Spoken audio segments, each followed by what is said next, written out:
Are you with your roommates?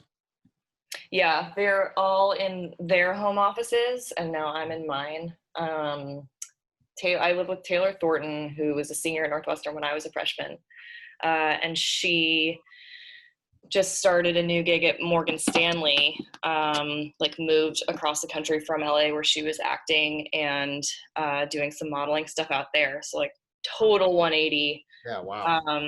So she's in there, and then Lydia Cassida, who is a year behind me at Northwestern, she works at a division within Omnicom. So the phones are always hot here, and then there's me. Yeah, what are you looking to what are you looking to get into job hunt wise? Yeah, I could go a couple different ways. So I'm trying to narrow it down. My experience is in, like, I was at Viacom right after school, and I was working in like their internal full service creative shop, which I really enjoyed. And we were working on all the cross network ad campaigns and show integrations and experiential marketing and a ton going on there. And then after that, I joined a startup in digital advertising and ad technology. Was with them for about 2 years. Started working in like a sales marketing, enterprise marketing, product marketing, total hybrid role. So 2 like very different organizational experiences. So I'm hoping, I think, next move to go somewhere in the middle. But I enjoy media and brand development. So TBD, stay tuned. Well, hopefully you're helping us with a little brand development right now. Yeah, absolutely. So what's your how much time you spending on lacrosse right now? What's lacrosse looking like in your life these days?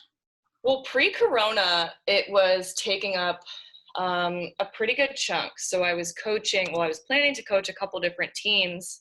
My old club team, which was formerly New Lax, but is now Gold Coast Lacrosse, which is based up in Wilton, Connecticut. Mm-hmm. So I was helping those guys out for our 2022 class, big summer for them, and doing mostly tournament and some, leadership building and mentality stuff with them. Mm-hmm. And then I had a group in Manhattan called Downtown Giants, which I was helping with a couple days a week for some like 4th and 5th graders. And so that's a new program for coaching. And then I got roped into coaching youth basketball through that organization too. So that was interesting. And then I'm playing for the New York Athletic Club and the WPLL. So it was taking up a fair amount. It's always been my sort of like break and refreshment period from work or anything else that was going on. Mm-hmm. So it's definitely always been like a little escape, if you will. Right. Do you know Brian Edmonds at all? Yeah. He run the Nyack. So we went down to Ocean City a couple times with him. Yeah. And have you checked out his new company? He's actually that's my best friend's dad, and so I was actually there the other week, and I was checking out his place. They got 2 trucks running around Connecticut. It's very cool. So I love doing what he loves. Absolutely. He's awesome. We went up to Placid last year with the athletic club, and he had, a bunch of merch that he was handing out. That's great. Well, I guess we'll get started. I mean, that's sort of what we try to do is have a conversation, but for the most part, try to listen to what sort of your story. And mm-hmm. I text you the premise and everything, but for the most part, in the beginning, we're going to do like an intro for you on the side. So we don't really need to talk about that, but I guess we'll jump into what you are up to right now. I guess how you're balancing lacrosse. Obviously WPLL is not started, but now in the job hunt sphere. So I know a lot of lacrosse players, it's hard to juggle. So why do you continue to juggle that and play lacrosse, I guess, as of right now? Yeah, great. It's so funny. I think as athletes, we're able to, draw upon life experience to affect, the way that we play our game and skill build and build relationships with our teammates and all of that good stuff. And I've been fortunate too to have it sort of go both ways and take, what I've learned from athletics into everything from working with a team at work, or now, as I'm networking and trying to find my next opportunity. So I think it is truly all about balance and just kind of anchoring yourself in those key fundamentals of like, what are your goals? Is it a couple touch points or like something that's measurable regarding making new connections? Or is it getting in the right mindset, mentality? Is it doing, your homework? Like I find myself actively like watching film, but in the professional world, which is, you're scraping LinkedIn, like you're looking up potential contacts, things like that, researching companies. So I think right now, I'm definitely, while I can't be on the field as a player, I'm definitely still acting like a lacrosse player in the rest of my life, for the ups and the downs, and knowing how to, bounce back if something doesn't go super well, or I can do better at it, and just constantly, pivoting and making real-time change. That's awesome. I would say just for me and just playing in the professional realm, and as a kid growing up, I never was like, I want to be a professional lacrosse player. And when people ask, they're like, maybe even, why do you do it? Or like, oh, there's professional lacrosse, and don't you want to focus your time more on your work and do something like a real job per se? Mm-hmm. I guess I'll ask you is like, why do you continue to play? And is it the competition that you want, or is it the game itself? I guess along those lines. Yeah, I mean, I think it's a little bit of all of those things. I think first and foremost for me, it's been about the people and building something really special. Because like you said, pro lacrosse didn't exist when we were little. I mean, I think about when I was learning the sport, and like every single one of our positions had a different name. Like we didn't run midi lines. We had like a left attack wing. And on defense, we had like point, cover point. Like things have come such a long way, with the sport, how it's played, how it's seen around the world. So being a part of growth like that, and helping leadership build out their vision for the next generation of players is definitely something that's close to my heart. And then personally, I think, I've had such a great opportunity through coaching and being on the tournament circuit, and then playing, just like reconnecting with my friends, and a lot of whom were college and high school rivals. And so building new relationships, whether we're teammates now or, we've taken trips together with the WPLL or whatever it is, just like having these bonds where even though we've only known each other really a couple years, and if you string together all of the days that we've hung out, like less than a year total, but they're some of my strongest relationships in my life because we have so much in common. So definitely about the people, definitely about being a part of something bigger than myself. And then, of course, we're all a little bit competitive, right? So having that opportunity for, adrenaline rush and getting to really test yourself and your athleticism is always something that'll be, in our core. 100%. You mentioned kind of just being a part of like something that's bigger than yourself and like helping grow the game and stuff like that. If you kind of look at the future of lacrosse and kind of just how you've seen it progress just through your life so far, where do you see lacrosse especially for women's lacrosse, where do you see that in 10 years from now? And kind of where do you see like the growth going? And like, what are some things that you think you'd like to see change? Or we kind of ask like, if you see best case scenario 10 years down the line, but if we were able to give you unlimited resources to try to kind of plant the seed to get it to that best case scenario in say a year, what would you do? And kind of where do you see that going either way? Yeah, it's so hard because so much has changed in a really short time where we're almost creating like micro generations of the sport, right? So when I got into college, the rule changes that I saw just in my 4 years, between like allowing defenders into the crease and adding a shot clock and free movement and quick starts and all of this, just like it changed the game so much. So I think, I would be a strong proponent of continuing to advance the game, rule wise, where we're picking up the speed and the athleticism even more. Of course, always in a safe way and in a way that it just becomes more fluid to watch at all levels and to play. I think the sport has grown tremendously throughout the country and the world. And, obviously my head coach from college, Kelly Monte-Hiller, was part of that foundation of growth across the country, and her coaching tree continues to build. But certainly there are more programs to be started and developed across all divisions. So there's definitely opportunity there. I think I'd like to see continued opportunity for someone who maybe traditionally wouldn't have exposure to lacrosse. And so that's why, media partnerships and social media optimization and everything like that is super important just for generating exposure and interest. And then, of course, some more formal structures and systems for actually sharing the game and getting sticks in kids' hands all over, no matter who you are or where you come from. It's such a unique sport. And then, in 10 years, that gives us that LA 2028 that falls under the time umbrella. So, of course, would love to see lacrosse become an Olympic sport. It's been so wonderful to see firsthand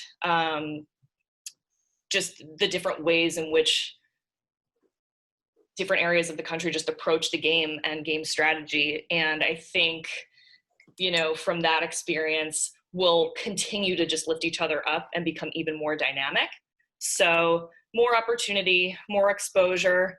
We'll take those unlimited resources that you mentioned, and we'll just hopefully make it even bigger and better. And you talk about growth, and I guess I'll go backwards 10 years. And from our point, it's like to have a coach like you, to have other like pros being accessible to the youth, I think is huge. And like when I grew up, I never had any pros that I worked with or had the chance to. It was almost like dads just stepping in and coaching us throughout. Sort of what was your experience growing up? Who were your coaches, and how did that go unfold? Yeah, I had so many laughs. I was just reflecting with my family the other day on just all of the memories, which I'm sure we can all share. But I had hilarious coaches growing up, like just big personalities, definitely like dads, moms, anyone who had extra time, and played multiple sports. So growing up, like I started playing basketball and lacrosse the same year, and in third grade. And my third grade lacrosse coach was my coach all the way up through my junior year of high school. Wow. So that's like obviously a very unique experience to have someone sort of shepherding your growth through that entire period. Mm-hmm. So that's something that was super special to me. And my basketball coach was my teammate's father.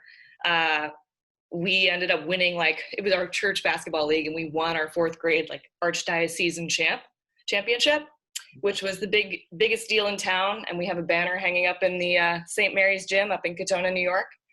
And we've all kept in touch from that league.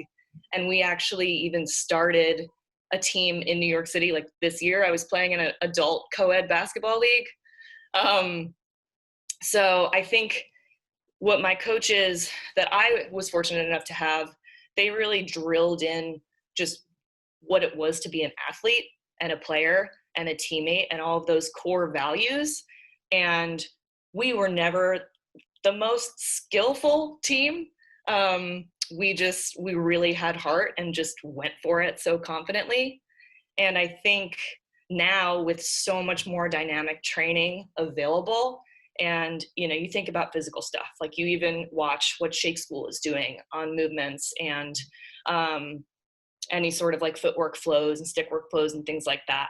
Or you think about nutritional training and mental health awareness. Like we're already seeing just a totally new generation of players. So it's sort of apples to oranges. And I think, the better we can inform ourselves as players, the better we can turn around and be super positive and progressive role models for the next generation. Yeah, just kind of going back to that next generation type people. If you kind of look at yourself, put yourself back in your shoes when you were, say, 13, 14 years old, kind of getting ready to go into high school and stuff like that, what, from your personal experience, what would you tell yourself to do the same, and what would you tell yourself to do differently? Just kind of hindsight 2020. Oh man. I think I would remind myself of something that my dad always said to me, which was just like, don't be beige. And it was always so annoying to me when when I would come off the field or the court or something, and he would be, I was like, how'd you think I played? And he was like, kind of beige. And just like blending in, like, he's like, you don't need, a ton of points or like whatever to stand out, but like, go make a play, like go get physical in the paint, go, hustle for a ground ball, or like crash into the bleachers going for a back tip in basketball. Like, just go out there and have a presence, whether that be physical or vocal. I think is always just like such a great reminder to have, to not just blend in and to actually take chances and take risks. I think starting to go through the recruiting process at that point, and what I'm hoping to share with, my players now, even as summer tournaments are sort of in flux, is just to not compare your journey to anyone else's, because it is truly yours. And, there are so many different places and destinations in which you can thrive and be really happy. So, just make sure that you're in tune to what you want yourself, and certainly, engage your family and friends and your coaches and your support staff, because they have, another view and eyes on you. But just like tap in and make sure that you're, connecting with yourself and do like a little daily check-in or something like that is what I would share. Did you have somebody that you maybe not like a mentor, but somebody you looked up to that sort of pushed you, and did you have that sort of drive within you, or was that somebody like, oh, I want to be like that person, or I want to prove this to somebody else, something like that growing up? Yeah, I think there's like a couple layers of that. I think I benefited really directly from just having like my teammates around me at all times. Like, I was always transferring between seasons of sports. And so on the daily basis, I was trying to learn from my teammates. And so part of that is just like being aware and being observant and being able to process like what you're seeing in someone else and why you admire that in them, and then trying to emulate it in your own style. So I think just, on a daily basis, and it could have been, in the classroom too, if someone gave like a killer presentation or looked super confident in their foreign language class, which was always like my, panic moment was when I would have to speak. Just like witnessing that and then going up and asking them about it afterwards, and like, how did you get there? Like, what do you work on? What do you practice?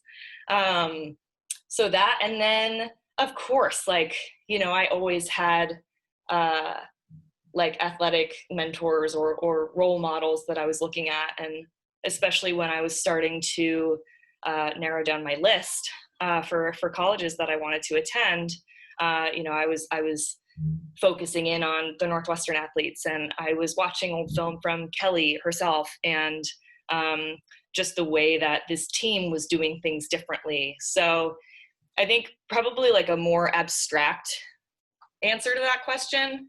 I didn't have like posters on my wall of like one individual person. It was more like, how can I crowdsource the best of what everyone is doing, and then just like Frankenstein it into my own version.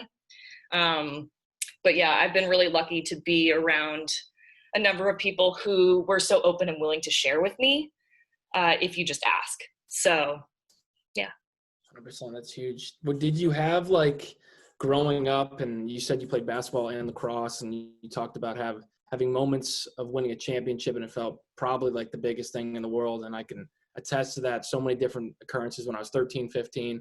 I felt like that was the biggest stage. And did you have a time in your career growing up that you're like that aha moment that you're like, wow, I can do this and I do want to pursue it going into college? Did you have that moment? Was it early on or? Yeah, I think it's tough. I think I knew I wanted it. And I knew that I, with the support of everyone around me, could will it to happen. I remember having a day where someone came up to me and they were like, oh, did you hear about this program? Like they do a lift at 5 a.m. Like, doesn't that sound terrible? And I was like, no, that kind of sounds awesome. Like, and wanting to like fully have lacrosse be part of my, or most of my college experience and, you know, my life. So I'm not sure if there was ever a moment where it was like an I can do this, but more of a this is what I want and these are the steps that I'm going to have to take to get there. And if I look at it just in terms of like one thing at a time or one conversation or, you know, one skill that I'm working on, it was much more digestible for me. And that's carried over even to, you know, how I teach defense is we're not thinking about a full, you know, shot clock set that we have to keep people away from the goal. Like, I want you to be thinking about what your positioning is in this 3 to 5 second slice of time, because there's so much moving around us that this is now obsolete in the next 3 to 5 seconds. So just like taking things one piece at a time and feeling like at least you can get there. You can do one more of anything, just like sort of breaking it up. Yeah.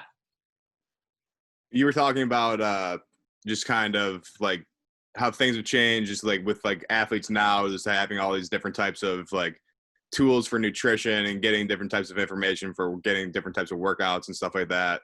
When did you start like really taking that type of stuff more seriously in your career? Start like focusing on nutrition, focusing on really how you were working out with like more purpose and stuff like that, and kind of what has that journey looked like for you, and if there's been anything that you've tried out and maybe didn't work out for you, or anything that is like a staple in your life now and your routines and habits, kind of what's that journey looked like for you, just on educating yourself and trying some different things out, and when you got really serious about it?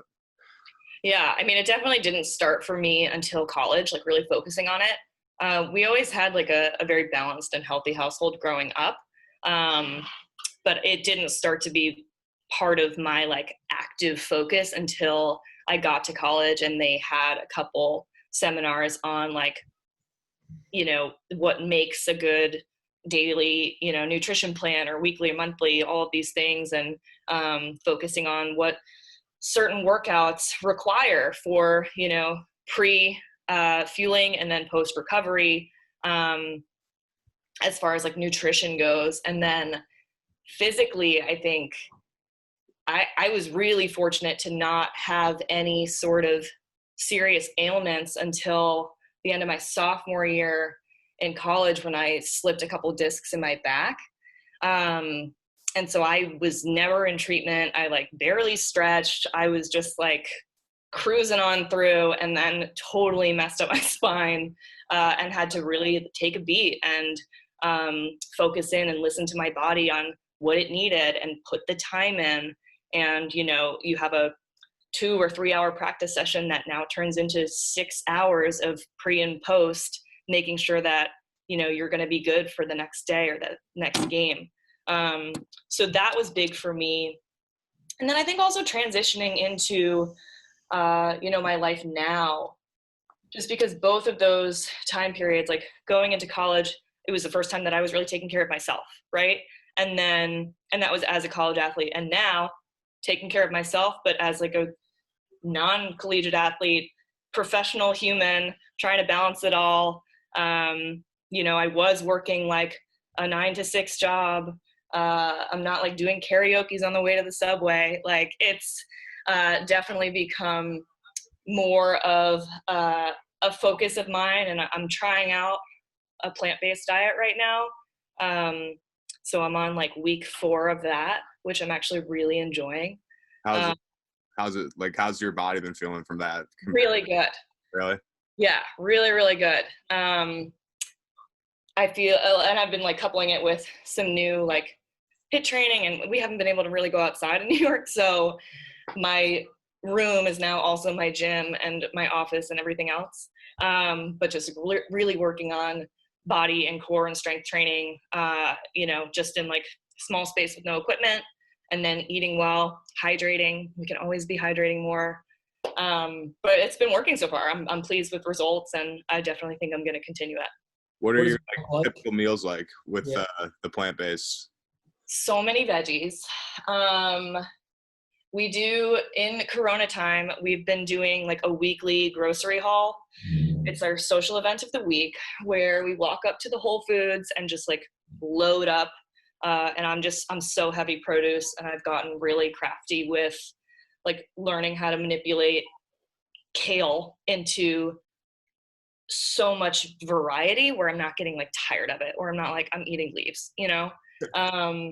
So like a daily, big into oatmeal in the morning with like some nut butter or and fruit, maybe some coconut chips in there.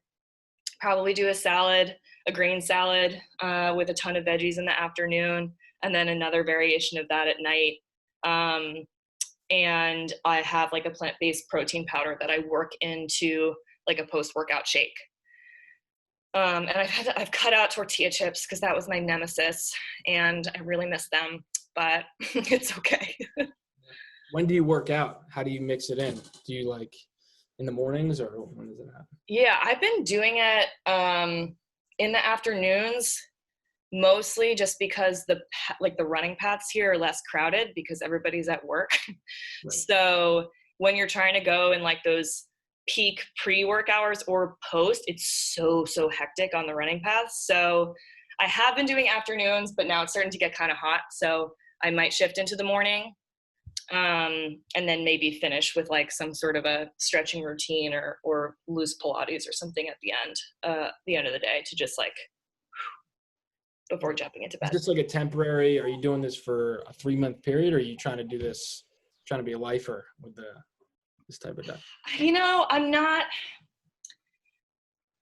like super hardcore. Like I definitely have like exceptions, and like I don't really prepare meat for myself, but if I go out and I feel like I'm craving it for whatever reason, I'll definitely listen to my body and tap in.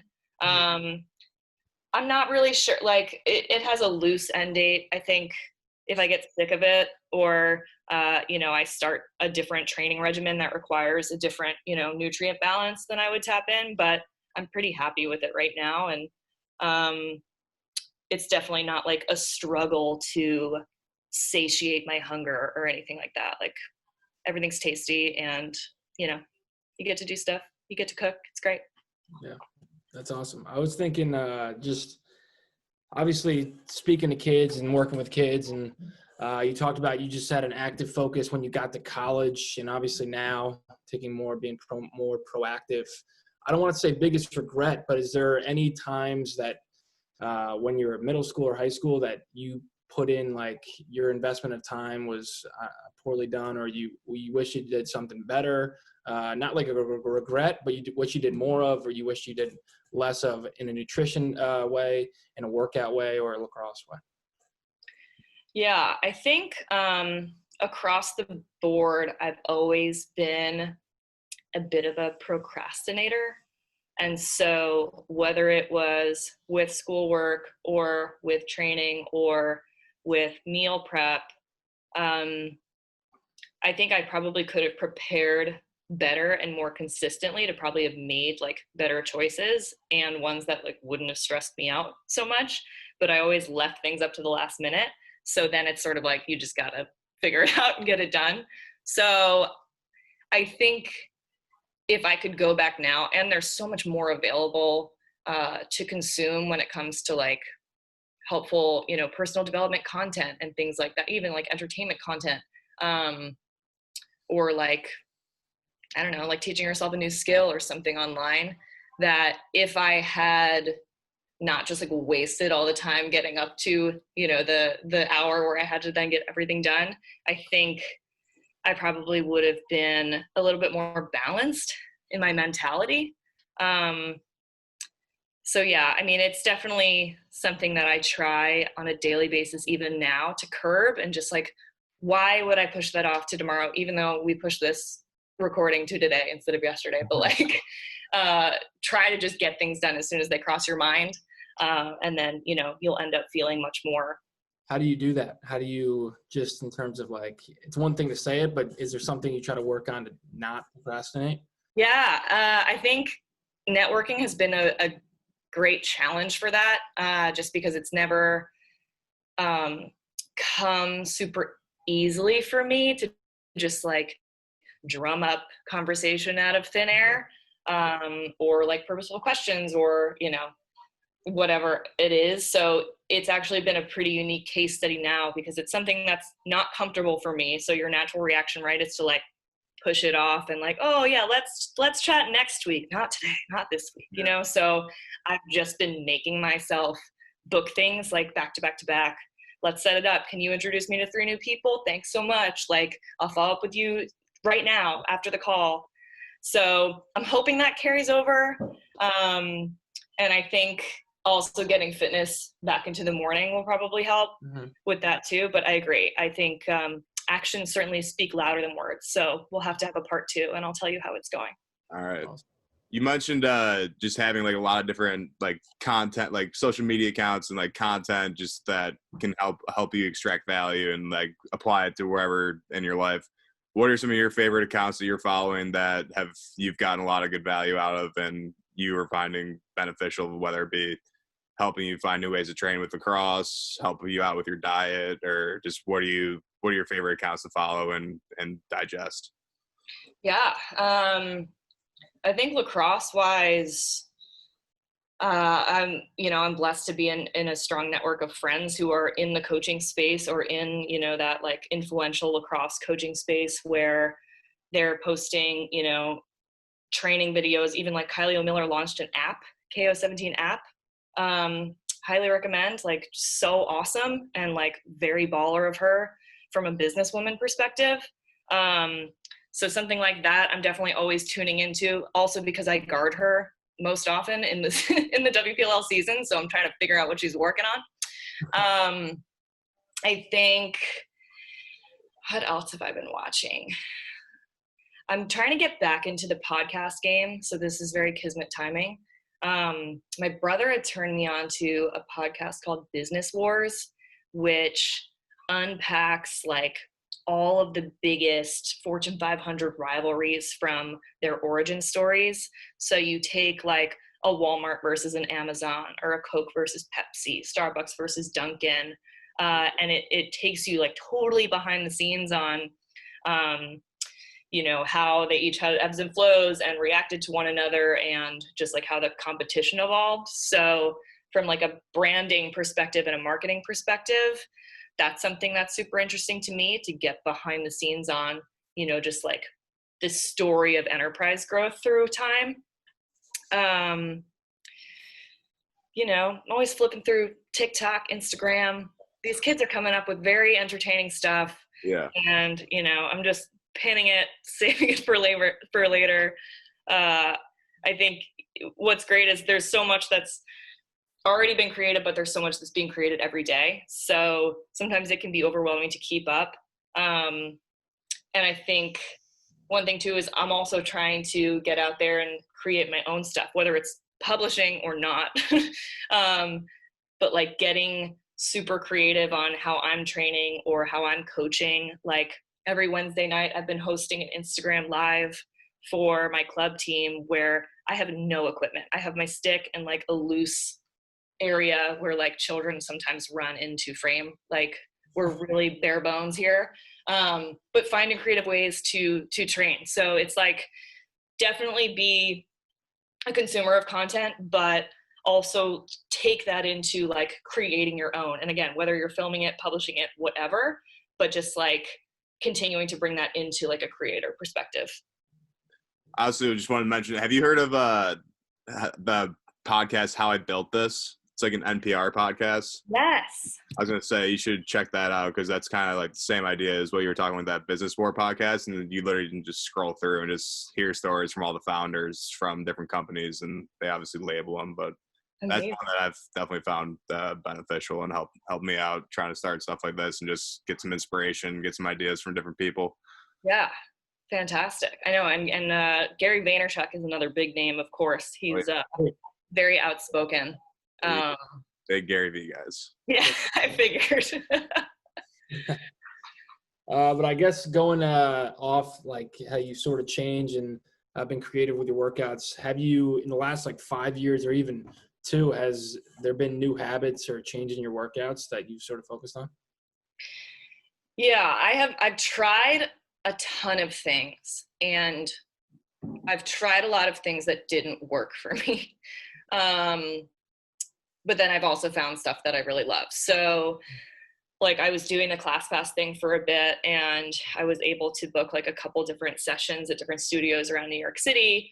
And I found that I really enjoyed any sort of a workout that like switched between like a floor or a treadmill, like back and forth a couple times, or like a Barry's boot camp, or like there was this place called Switch Playground where it's literally like 21 stations or 20, however many stations, and it's 2 minutes at each station, and you rotate around the whole room. So it's like having that variety where you don't feel like you're mentally checking out as you're doing reps has been most important for me, because I think if I'm doing anything for too long, like I'm trying to distract myself, and then I'm not getting like the total muscle memory benefit of what's going on.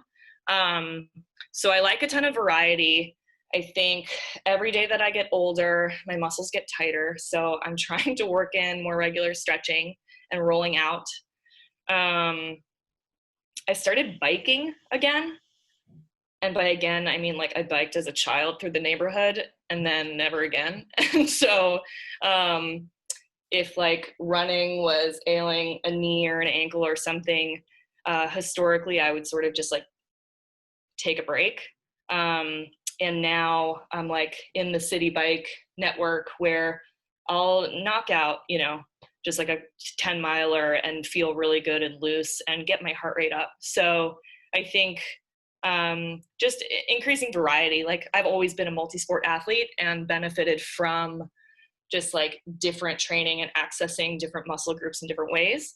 So trying to replicate that in this new age of life and in my new lifestyle. So yeah, I think just variety has been big for me. That's huge. And I think for a professional lacrosse player, especially, is like you have to rely on yourself a ton, obviously, to work out, to be in shape. Did you have a trainer growing up, and do you sort of base your workouts now that you do alone off the stuff you learned, or how'd your workouts progress?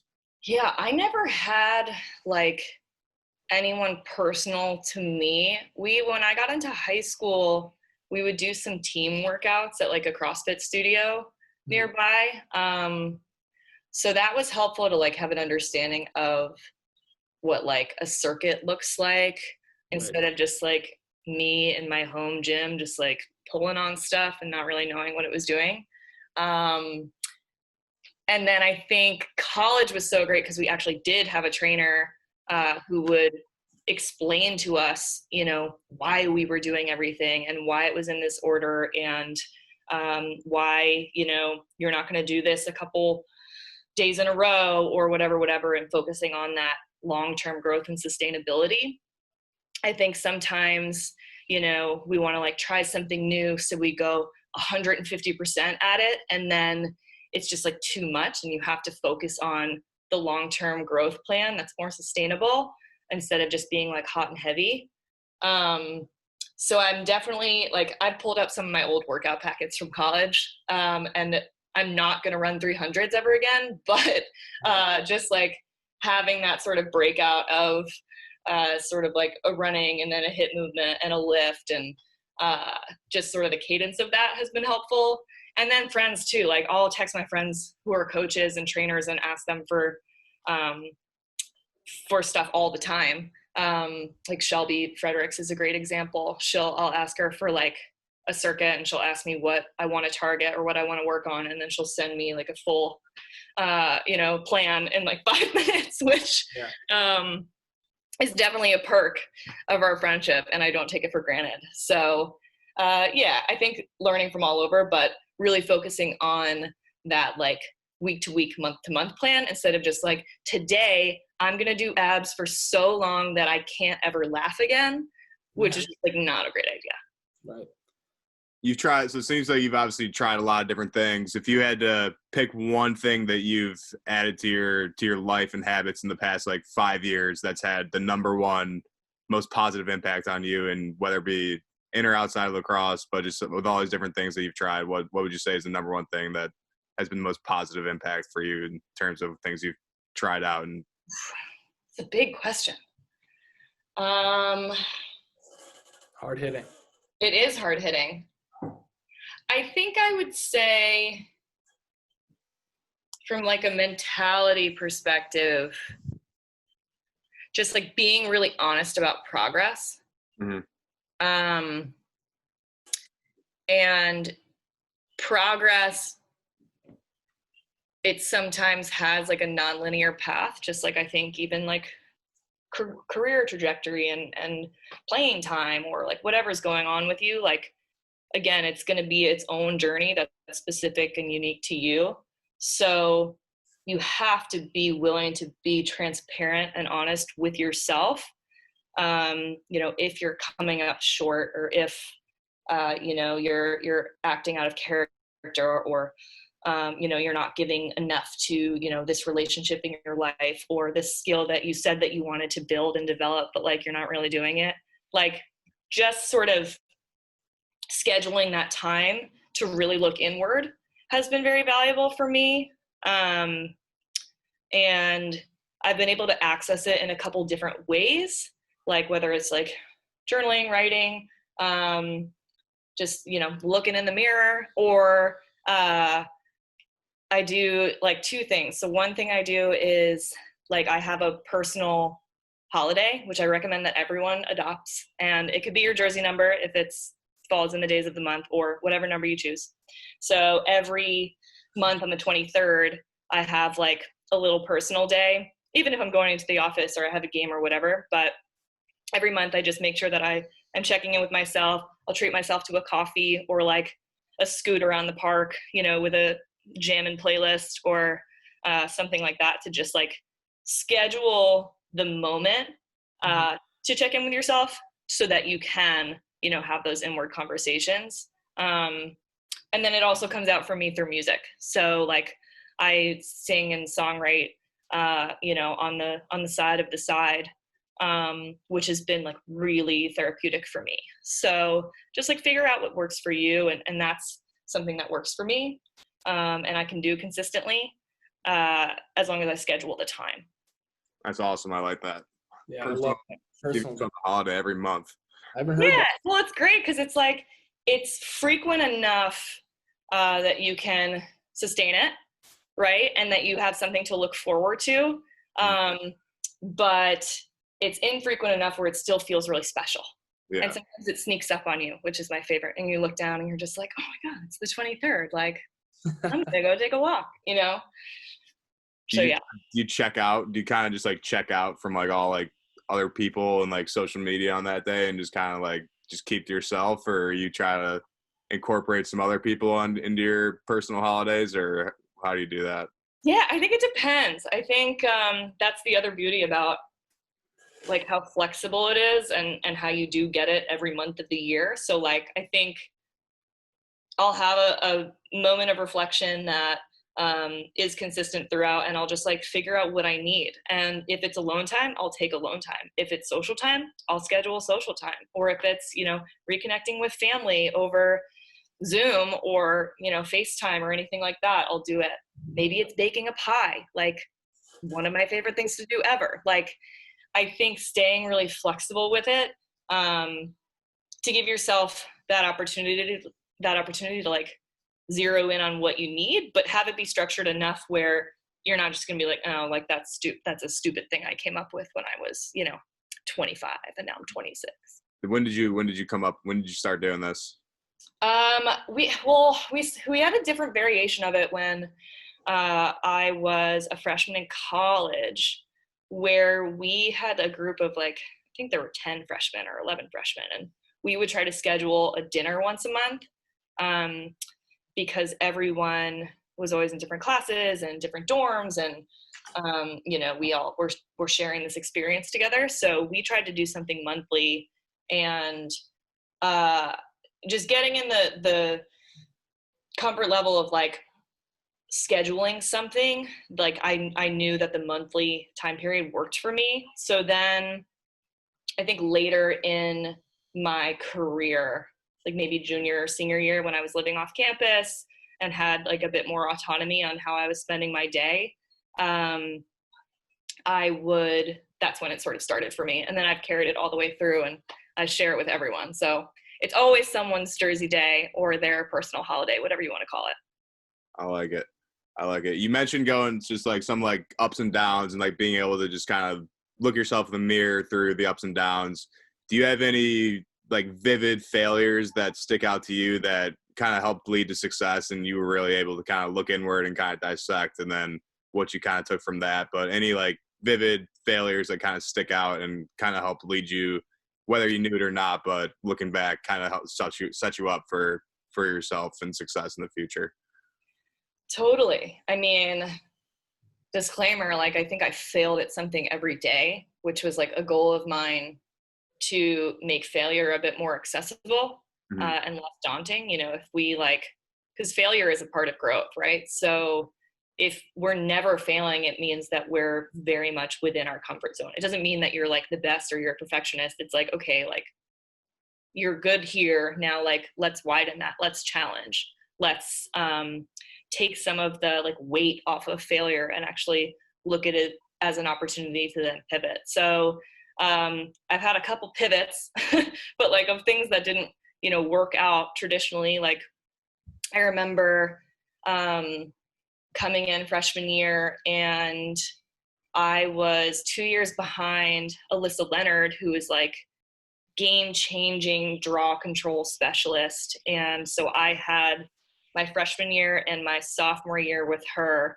And then she graduated, and I was sort of training behind her to become this like next, hands-on draw specialist. And I was so inconsistent, by the time it came to be my job to be that focal point.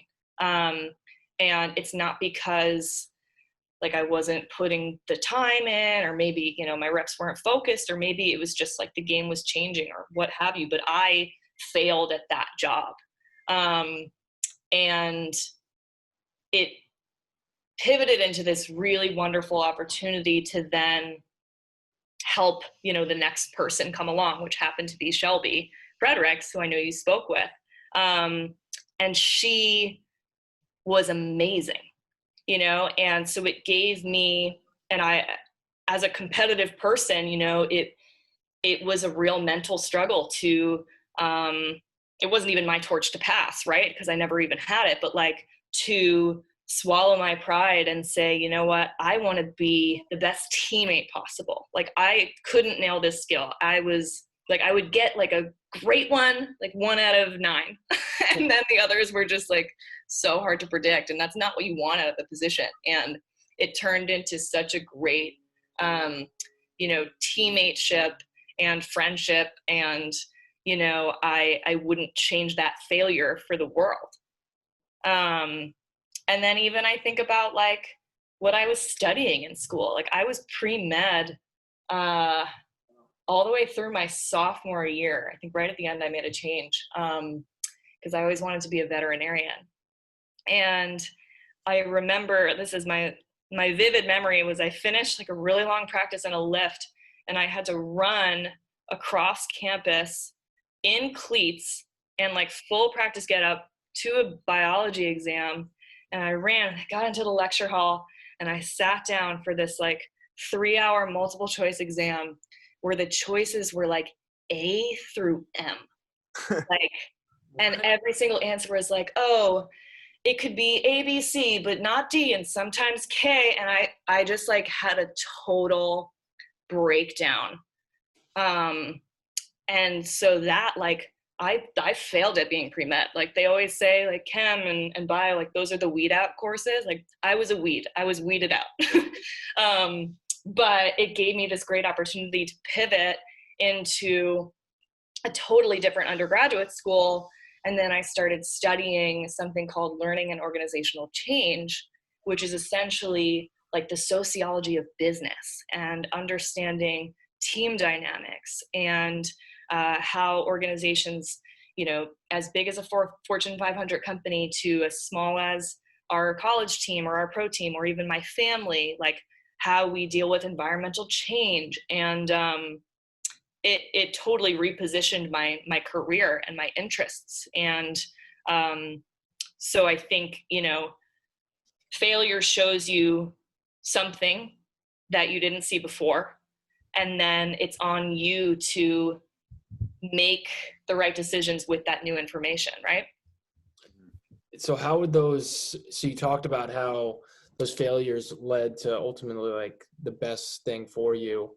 And it was probably tough, honestly, maybe losing those draws or in that situation or failing that test. What were the initial thoughts of like, were there initial thoughts of doubt on yourself, or was it like, all right, I need to do this now? Was it immediate? How did that sort of process go post failure?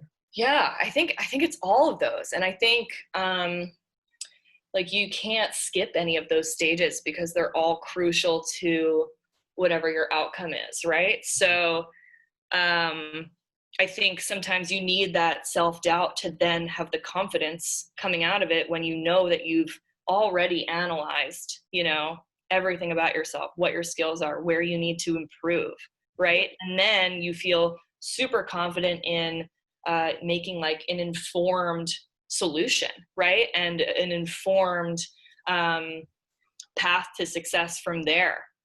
Yeah, I think you just have to be super honest with yourself, and also seek help from others. Like the vulnerability, I think, is something that a lot of people struggle with. And I don't know when it was ingrained in me, you know, for a short while that like asking for help was a bad thing because it shows that like maybe you don't know what you're talking about, or you're, you know, maybe you think it's a stupid question or whatever it is. But I found so much more opportunity in asking for help. And, you know, one, because you're going to get answers that you really need and the help to get, you know, whatever sort of solutions and path you're working on. But two, it also opens up the people around you to have the same vulnerability, right? So then we can form deeper relationships and be better teammates, be better coaches, because we understand each other more. So it's the vulnerability, it's the honesty. You definitely can't skip any stages when you're going through all that stuff. But I think just anchoring yourself also in who you are, what your core values are, and what your goals are. Yeah. So with that, just to dive more into it, I think it's just so crucial. And I think everybody's going to deal with failure at one point or not, whether how big it is. But for you, and everyone's different, you said you internalized things and sort of went back and forth, had those doubts and talked to people. Could you sort of go back to those times and see like maybe exactly who you spoke to or how you sort of verbalized it to them on how that sort of process went? Because I think that's the most important part, is learning from this. Yeah, I think that's a really great point. And I'm happy you asked, because I even in some of the things that I engage with, it like tells you, you know, the headlines, but not the how-tos, right? So I had strong relationships with my assistant coaches, my head coaches, of course, but I think sometimes when it comes to like the on the ground experience and view and vision, it was my assistant coaches for guidance, and academic advisors, athletic advisors, a lot of schools have access to like a sports psychologist and professionals in that way. I would also tap into teammates. Like I remember one time I wanted to work on being like more vocally positive in practice, because I found myself like just kind of getting in my head and getting down. So I thought of who was the most positive person on our team and like someone that I wanted to emulate. And it was a girl 2 years ahead of me, Caroline Gersick. And so I came up to her before practice and I said, can you hold me accountable to what I want to accomplish today in this next 2 hours? Like I always like to like share sort of the context, right? So I explained to her where I was at. I explained to her what I admire in her, right? And then I asked of her, can you, just like watch and check me, if you see me like dipping down into being in my headspace again. And she did, and it was amazing. And I think, just like creating regular opportunities of the ask. Again, it's sort of like the failing fast and failing often. It's communicate purposefully and often. So even if you're in class or at your family dinner table or wherever you are, like I think it can be really easy to check out or like go on your phone or, be a part of the conversation, but just like kind of being like, yeah, like how's school? Good. Challenging ourselves in these daily conversations to be super present, be active listeners and active contributors. I think it can be way easier than to manage a conversation like that or a harder conversation about, any sort of trauma in your life or anything like that. So just like, I always tried to be more frequent with it. And then also reach out to like different groups of people just to have multiple perspectives. Right. Yeah, I love that. I mean, from my personal experience in college, that was definitely one thing that definitely like sticks out to me is just like, I never had like the balls, like go out and like ask people for help or just like feel like I could like just just reach out to people and just like get other people's opinions and just like, I just like internalized it all and just like, obviously just didn't work out great for me. And that's like a big reason why we're trying to do stuff like this now. When you like kind of reach out, like ask the person above you to like actually hold you accountable and like make sure you were kind of going in the right direction and following their footsteps a little bit. What were some things that you kind of learned from that experience, or was there anything that like she pointed out to you that like ended up being a big change, or anything that you just weren't noticing before, and like reaching out to people and having them actually, when you started like being more vocal about this stuff and just more outgoing about it all, what did you learn from that, like that you weren't doing before, or just from a personal perspective? Yeah, I think like it turned into like a little bit of a shadowing opportunity, even though like I was asking her to watch me, but I was also like watching her throughout practice to just like see, what she was doing even during a water break, who she was talking to. And I learned a lot about, and this happened, a couple different times for different reasons, but like I learned a lot about developing your own style, of being a teammate and of being a leader and of being a follower, like just tapping into sort of all of these different situations, whether you're on the field, in the game, on the sideline, in a huddle, locker room, pregame, postgame,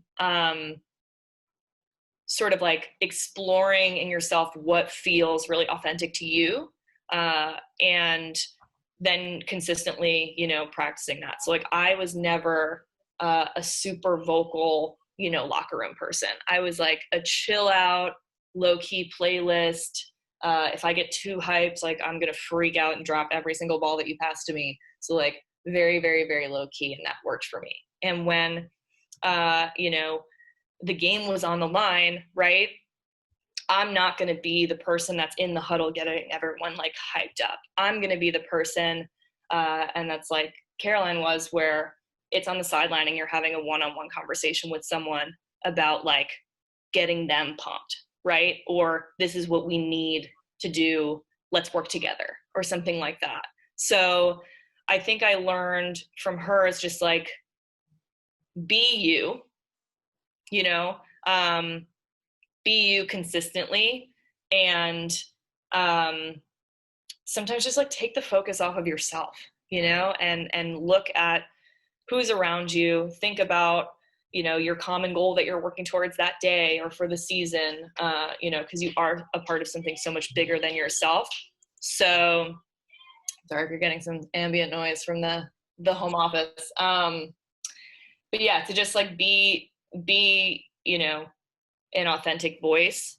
And again, it's like that ripple effect of you start that and then like that, having that first conversation, and it just expanded into, now we're all having these separate conversations and we're all coming into a huddle. And again, it's like all of those points of connectivity that just deepen and strengthen, so that when you do have a game on the line situation, it's not like you have to drum up chemistry like that, right? Like you have all of these different situational experiences that you can draw upon and feel really confident about to be able to execute in real time. That's awesome. I think, and I appreciate you sharing the vulnerability part. That's huge. And just for people to hear that, I think it's inspiring in itself. I guess in talking about like your weaknesses and being authentic, being genuine, and we talked about sort of sports translating to your work and your everyday life. Were there times, because like honestly, when you're on a team, they ask so much of yourself. They're like, hey, be like this more. And you get away from like, oh, that's not me. Were there times, I guess, playing or even maybe in your job space now, or any, like a kid going to a new school, stuff like that, where you were like, I'm not myself right now? And you notice those things. Were there any moments, I guess, in your time doing that, whether you're a leader or a follower at that point? If you could share those, that'd be awesome. Yeah. I think in a couple of different layers, right? So when you get into college, or whatever level you're competing at, or even in the professional world, I've experienced, like you have these very clearly defined roles, and at some point you get into a role, and I think sometimes like you're mentally restricted in, this is my job, I just have to do my job, and then the team will be successful. If everyone just does their job, then we'll be successful. And sometimes like then the opportunity presents itself to do a new task or a new job, and you're like, oh, like that's not my job, like whatever. But I think you have to be like super fluid in whatever the bigger picture is. So even for me coming in, I was a midfielder my whole life, always was on both sides of the ball. And then I came into college and I looked at the roster, and Northwestern they had like 40 midfielders on the team, right? And I was looking at the sideline during one of our scrimmages in the freshman fall, and midi lines there were like 5 midi lines. And then I looked over at defense, and there was this strong core of defenders like Taylor Thornton, Gabby Flibbit, Christy Turner, Carrie Harrington, like really, really strong Northwestern players. And sometimes they would cycle through the midfield and whatnot, but there was a spot open in defense. And I was like, I technically do play defense like for 50% of the time. And while I was always a midi, I was like, you know what? I'm just going to focus on getting on the field. So I'm going to go on over to defense. Fell in love with that group. Got so much, coaching and mentorship out of that group. And then got on the field, contributed as a freshman. And then from there moved into midfield, played even attack for a couple weeks. And then they were like, no, go away. And then came back, into midfield, and then finished my senior year back on the defensive end. And now I'm playing defense, of course, in the pro league. So I think that's just, one example of thinking you are something, and then responding to the environment. I think just be flexible with yourself and always be expanding your skills, and just seek out opportunity, right? Like you can always wait for opportunity to come, but you're not guaranteeing anything for yourself. But if you create your own opportunity, like be the best person at ground balls, so that when the team or something, like at the best at taking charges, that was like my claim to fame, Like I, from my basketball years, will throw myself in front of someone running 100 miles an hour, set my feet shoulder width apart, and just knock it on back. Like be so great at that, safely. Just like expand your skills and realize who you are isn't like what you do, you know? It's more about evolving again, like your core values, your relationships, your personality traits. And so I think you'll realize that sort of just like how there are a number of colleges that'll work well for you, or whatever, you know, your path is out of high school, that you are so much bigger and more applicable, you know, into this world. And so just sort of like you have to tap into and activate different parts of yourself. So obviously with like evolving as a person through your time through college, outside of college, and everything you've learned, how's your goal setting kind of evolved throughout your career, your life, from before college through college to now? Like kind of what do your goals look like, and how have they kind of evolved throughout all the things that you've kind of, as you've evolved as a person, I guess? Yeah. I think as a benefit to, you know, my educational background, and all of this sort of like framework of learning, that was a big part of it. And whether you're working on personal goals or corporate or team goals or whatever, what have you, it's important to make them like super clear and distinguishable, to make them like very measurable is another thing, where they don't have to be like quantifiable per se, but having like sort of a staging, which then sort of like doubles down as your plan to get there. But like, okay, if my goal is, I don't know, maybe it's even like a marathon. Like my brother ran a marathon last year. So like his goal was a certain time. So his training plan was designed, you know, to get there. Or for me personally, like my clear and priority goal right now is to like get a job, but not just that. It's to find, you know, a new boss who we have like a fit between our styles of management, right? Or finding a company that is doing something or represents something that I'm really passionate about, right? Like be as specific as you can with setting these goals, but in a way that it doesn't require you to get from A to B in a straight line, right? Again, it's always going to be on that topsy-turvy journey to just like figure out what makes sense. I think like the specific goals that I've been setting, they kind of just map to, you know, what's happening in my life and those milestones. I would say it's important, and I've tried to do this, but I think I'm getting better at it now, like having goals on every different like sort of layer of your human experience, right? So you might have a daily goal or a weekly goal for, you know, practice or your activities or your season or whatever is going on like in your immediate personal life, but then like have a goal on your relationships, have a goal on your family, like have a goal on education, have a goal, like have sort of like all of these different layers to how you're looking to grow. Because ultimately that's the point of having the goals, right? It's not to just like do it and then check a box, because one of my favorite things that Kelly and Scotty at Northwestern always shared with us was, you know, you're either moving forwards or you're moving backwards. You're never staying the same, because, you know, if you take an off day or you check out or you say, okay, I satisfied that and now I'm done, someone else out there is working harder. So they're moving forward. So even though you kind of stayed the same that day, you like in relation to that person or that group of people, whatever, you're moving backwards. So just always be learning.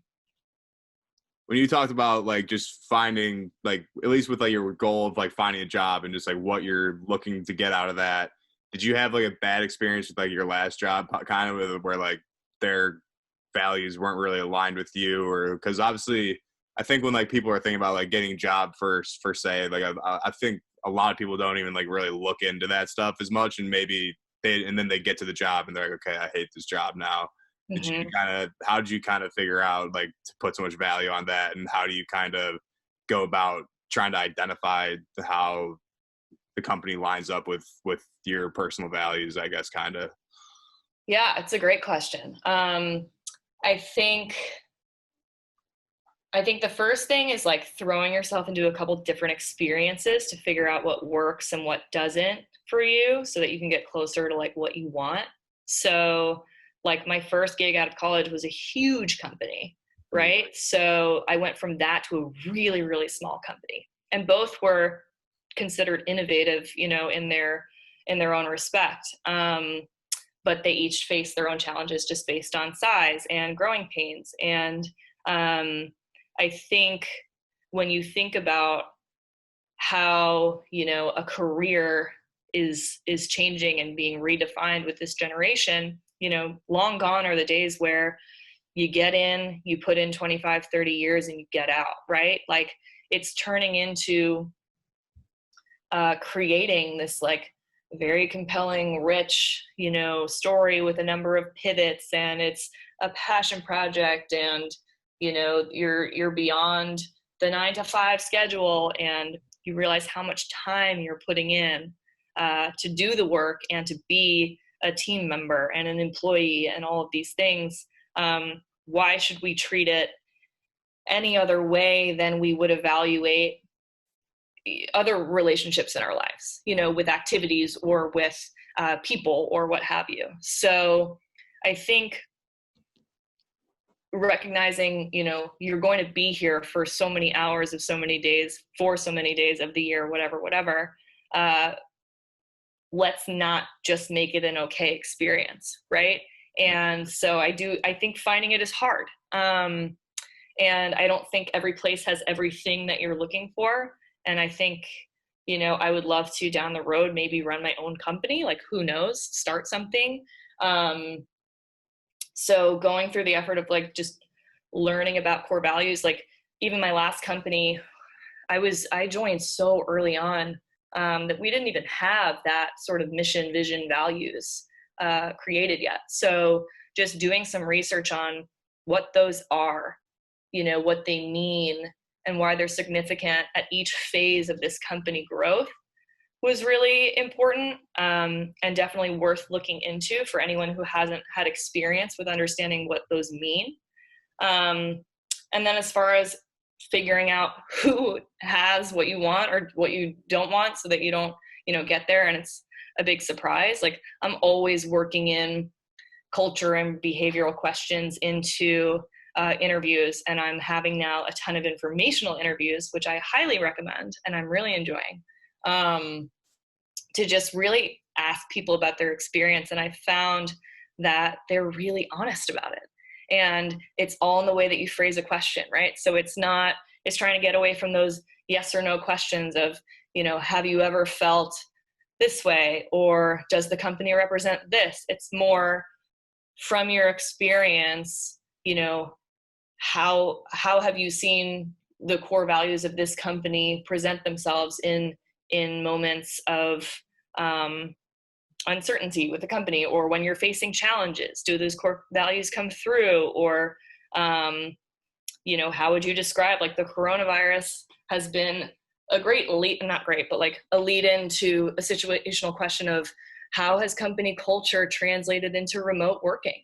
And how do you feel supported as a team member? How are you supporting people as a team member? So I think just creating open-ended questions, which are targeted enough to lead people into the direction that you want to go, but then just like being open to whatever they share with you. I like it. It's going off of just kind of the asking companies about how they've kind of handled Corona and stuff like that. What's been your biggest positive takeaway from times of COVID? And has there been anything that you weren't doing before and now you're doing more of now during the times of Corona and everything, and you're going to continue to do afterwards? Or what's been the silver lining for you, kind of? Yeah, I think it's given us all a time to, and me personally, to really like take a beat. Like I think about even going back through college, back through high school, before like even middle school, like I haven't had a summer in years, to really like mentally reset, physically, emotionally reset, check in on my relationships, like to do so, while it's sunny, while, it's just like, it's been really nice to explore things creatively, to just like have the time. Because I was always at tournaments or coaching a camp or playing at a camp or doing something. So it's just been so crazy for so long. And I'm sure you guys can relate to that. Yeah. So it's been weird because I'm realizing that I've never had to manage that much free time on my own. So getting into a schedule, getting into a routine has definitely been a challenge and an opportunity also. And I think just, feeling an overwhelming sense of gratitude for people, around me, even if I know them, don't know them. Like when I was recording these Instagram lives every Wednesday, it's so funny because we had them scheduled for 7:00. And I didn't realize when we were scheduling them that was the same down to the minute time that everyone in New York City opens up their windows, screams, claps, bangs pots and pans in support of all of the first responders and healthcare professionals who are aiding in the fight against coronavirus. And so every Wednesday I was out there and, starting my like, hey guys, like welcome to the Instagram Live, and just feeling this overwhelming and chilling feeling of community and gratitude for being in the moment, being where your feet are, being very present, and just trying to make the most.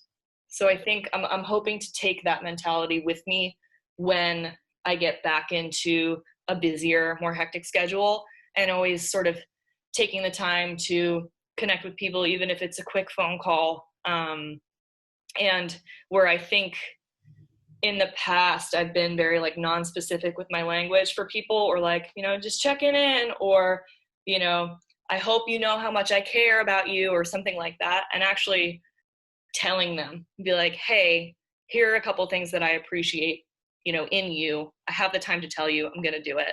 I have really enjoyed that as well. That's awesome. I sort of wanted to go back to, I think like the most important thing in life is obviously is stepping out of your comfort zone. And you talked about like your college experience of, you saw an opportunity to play defense. You're like, screw it. Like I got nothing to lose. I'm going to do it. And I think like for a kid or anybody, if they see opportunity, like that is the most important thing to just jump into head first. Were there times, I guess, before that even, that maybe you were forced to do by your parents, or you're like, oh, I want to do this, that you sort of stepped out of your comfort zone, that you felt that awkward feeling? And a lot of time kids with their headspace, they're like, oh, I'm not going to like this. I'm not going to like this. And they force themselves not to like it. And a lot of times they end up turning around and be like, wow, this is great for me.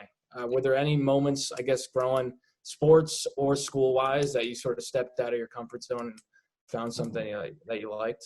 Yeah, I have like sort of a reverse answer, which is, so I always played like a bunch of sports growing up, but I was also like heavily involved in dance from when I was like 2. And I started out with like ballet, tap, and jazz. And then I dropped jazz because I had no rhythm. And then I dropped tap because it was too loud to practice inside. And I stuck with ballet all the way up through like 8th grade, I think I made it to. And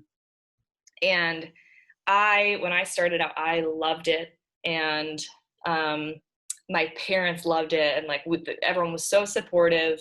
And it was like this great, thing that was separate from all of my other worlds. And it gave me such great, body control and vision. Like I always am trying to connect with like multi-sport, learning in what I'm coaching. And I learned how to like spot in a pirouette, and how important, maximizing your vision is, and even just posture and everything like that. And then I started to hit that like middle school, like self-conscious phase. And I expressed interest in wanting to quit. And I never quit anything in my life before. And my mom specifically was like, she recognized the value in it. And she was trying to, keep me in the program. And I don't know if it was like when social media was starting to bubble up, or like my group of friends, like, I don't know what it was where I started to like not want this part of me, or like I didn't want to be in like tights and a leotard. Like, I'm not sure what it was. But it started to eat at me. And then it became like, I don't want to do it. I don't want to do it. I don't want to do it. And then I dropped it. And I think that was my biggest regret, was like letting the discomfort zone, if you will, like letting that win out. Because I think I really would have benefited from staying in that, and like for so many different reasons. But I think, that was an experience where I just sort of caved, and I quit. And it's such a bummer, because some opportunities you don't get back, and that I think is an important lesson to learn too. And it's all about how you respond. But so that's one I would take back if I could. You think it was just like the outside, like perception and like pressure of like doing ballet, even though like you deep down kind of loved it before, and then you think it was just the other people that didn't really accept it? Or why'd you kind of get those feelings? Yeah, I'm not sure. I think partially that. I think there was some anxiety going into high school, of course, and making that transition, and starting to be like much more concerned with how I would be perceived and what my image was, and like body image, and all of the pressures that come along with that. And I think I just felt like it was too much. And I don't even know why, because like it's such a great addition looking back. And I think like my friends in both programs were really different, and it was sort of like, oh, why do you do that? And I was like, the sports friends would be like, oh, why do you do ballet? And then the ballet friends would be like, why do you do sports? And I was just like, I don't know, you guys. Like, so I think just like not being so confident in taking chances, definitely hurt and hindered me. So yeah, it was definitely something to do with like image, or like then I got it in my mind and my heart that like I wanted to do it. I wanted to quit. So I was just like, I'm quitting. And that was like my act of rebellion growing up, because otherwise I was like a very lame square and just like was so nervous about getting in trouble. So I think that was like my way of acting out and like sticking it to the man, which was my mom. That's awesome. I like it. What kind of keeps you up at night these days? If you like, what kind of gets you restless? And then on the flip side of that, when you do feel kind of overwhelmed or unfocused, what do you like to do to kind of unwind? I mean, I think there's so much uncertainty in the air right now in general, and a lot to cope with and a lot to deal with, in the world, in the country, in my own friendships and relationships. And so I think, what keeps me up is just all of that uncertainty and hope too. I think both keep me up, but like hope that we will use all of this, light and exposure with everything that's going on with Black Lives Matter, or everything that's going on just, in an election year, to reconsider the way that we look at the world and the way that we look at each other. And I think I do have concerns just about, people in my life. And, I'm a big worrier, definitely inherited that from my mom as well. So I think just that uncertainty, and I don't think we're at a place yet where we have like a confident foundation of how we're going to get to the next place. Right now we're in that like pre-foundational phase where it's like, exposing everything before, that change can happen. So I think there's some anxiety and angst in that phase that is purposeful because it's supposed to make you, uncomfortable because it's shaking up everything that you've known, right? Formally, informally.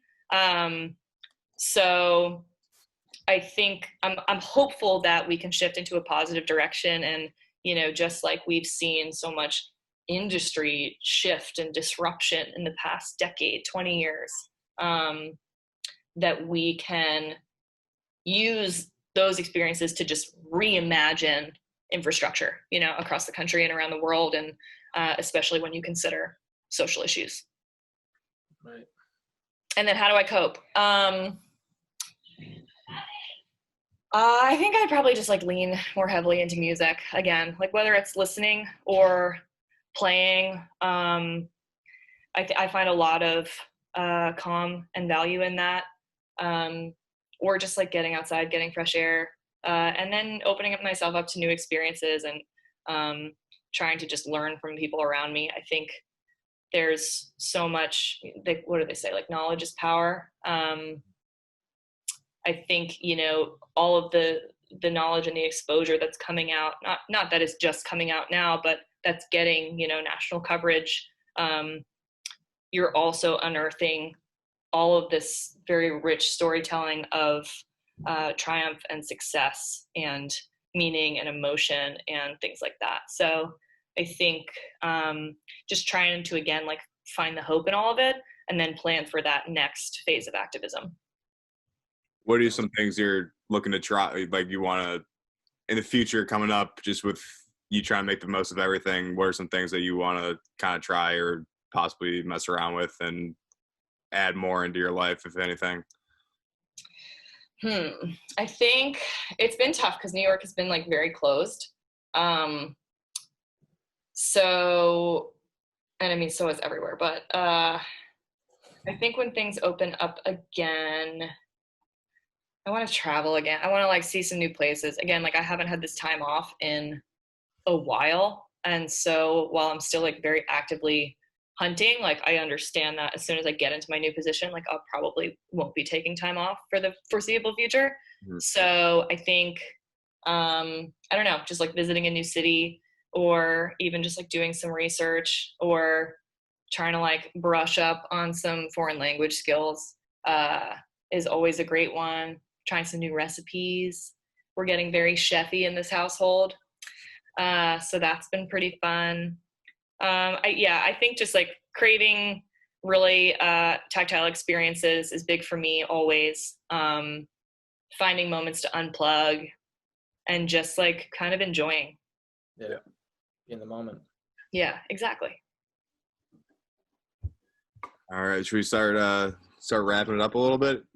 We got hour and a half so far. You guys, this is such a great show. This is awesome so far. You've been doing great. Oh, thanks. I guess to kind of wrap up, we like to ask people, this is we get this from Tim Ferriss. If you could put something on a billboard, and if you had a billboard that billions of people were going to see, if you could put something on that billboard, what would you put on it? Be yourself. Be yourself? Mm-hmm. I think I was going to say if you could just explain that, but I feel like this whole conversation has been man. Well, I'll explain backstory for you. When I took that specific phrase, when I took the trip with the WPLL to Japan, we visited an art museum. We had a day to do whatever we wanted. So Dana Dobie found all these really cool spots for us to explore, an underground arcade and all this stuff. How did you find this? And took us to an art museum that had the most amazing view of Tokyo, but also in one of the exhibits, there was this room where it was chalk and oil painting all over every single wall. So you would come in and put on these little shoes where you wouldn't get your shoes dirty. And then you wrote messages, and there were all these different languages and whatever. And that's what I wrote on that version of, a billboard for everyone to see. So that to me is really important. I like it a lot. Connor, anything else? Yeah, this was honestly an awesome conversation. We dove in deep to some vulnerabilities and some good stories. So I can't thank you enough. This was great. Well, thank you guys. It was you asked really great questions, and it was I was very nervous for rolling into it. It doesn't come naturally to me, but I had such a great time, and I would be happy to connect you with some other folks if you want to feature them. Because I think what you're doing is great, and it's important, you know, again, like you said, like that playbook of training and growth and development, and how it looks so different for everyone. And there's such a comfort in that, I think, as a young person, whether you're a girl or a guy or however you identify, to just realize that everyone has their own path and their own journey, and you don't have to be any other way but yourself. Right. 100%. And we want to be sort of like, we're all in great positions. Like, you're very successful. Shelby's very successful. Like, there's no better people to go to than you two as coaches for a kid. You guys are in the best position possible to coach them. So that's what we're trying to do, make that connection. So yeah, it's fantastic. I can't wait to follow along. Anything you think we missed that we could have asked you that you want to get off your chest? I just read, it was so funny that you asked that, because I was reading up on like what informational interview questions I should be asking. And one of them was always that. And I was like, I'm going to add that into my own repertoire. I don't think, I'll let you know. I'll think on it and I'll let you know. I'll put some more focused thought behind it. All right. Awesome. Yeah. If you could just